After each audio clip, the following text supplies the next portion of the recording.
Quel est le point de départ du délai de prescription de l'action introduite par un acheteur déçu de la rentabilité d'un bien immobilier acquis en VFA à l'encontre d'un promoteur et/ou d'un commercialisateur? Cette question a été récemment traitée par plusieurs tribunaux de grande instance et cours d'appel, ouvrant aux promoteurs et commercialisateurs un moyen de défense intéressant.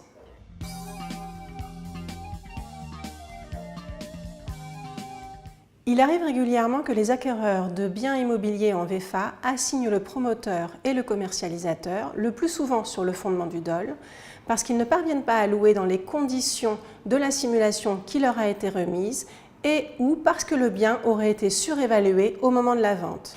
Les acquéreurs assignent les professionnels, mais se heurtent parfois à la prescription. D'une durée de 5 ans, quel est son point de départ? À quel moment les acquéreurs ont connu ou auraient dû connaître les faits leur permettant d'exercer leur action?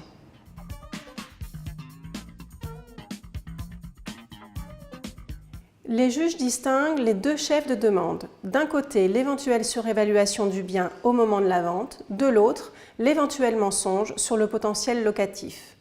À chacun son point de départ, une action pouvant donc être partiellement prescrite.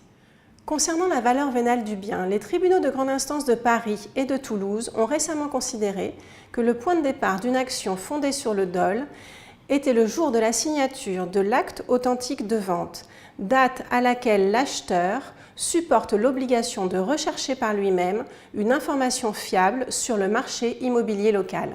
Concernant le potentiel locatif, les juges ont considéré que le point de départ du délai de prescription était le jour de la première mise en location à un loyer inférieur au loyer indicatif ou la première période de vacances locatives.